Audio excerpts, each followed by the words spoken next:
Alright, this is Andrew with Jota Home Inspections. We are doing a sewer scope today here in Tooele. We're at 241 West, 1160 North, Unit 17. We've got the camera pushed out 83 feet to the city connection.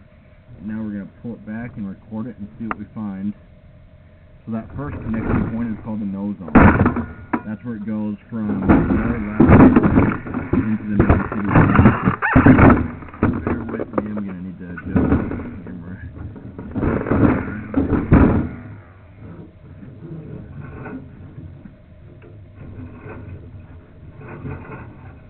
A little bit of buildup, and I think that's because this is a shared line at this point. And we're going to talk more about that because typically even townhouses have an individual lateral line. And so I would confirm that with the builder and find out at what point it's shared and at what point it's not your responsibility. So that looks like a clean out. 50 feet out, which would probably be in the road, so I don't know how accessible that would actually be. Could be in the asphalt somewhere. But as it comes further in, it looks like you have other lines tied in.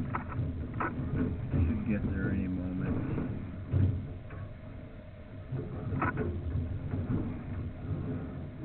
Right there. So only 27 feet out.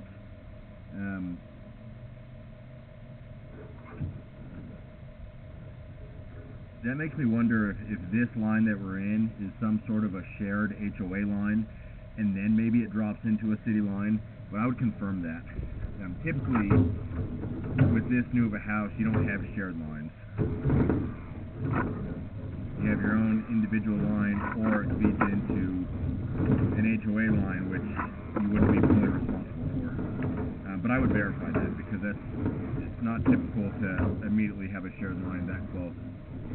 One thing that's going to be in the report that I have photos of, down in the basement, this house has a back water valve, which is great. That makes it so that if the city line were to back up, or your lateral line would back up into the basement, it hits a flap in the line, and that makes it less likely to back up through the floor drain. Here, they've covered that back water valve with the mechanical room threshold. You want access to it. In fact, normally I would scope from that clean out, and I would remove the flap in the backwater valve. That way I could see what's under the basement slab. Here I couldn't do that because the backwater valve is now not accessible. You need access to that, and I'm surprised that the city didn't make them change that. The door could move, but I mean that changes the entire layout of the basement. The other option is that you essentially open up the concrete and then reform where that backwater valve is, and that's what I would recommend. I'm going to end this recording now.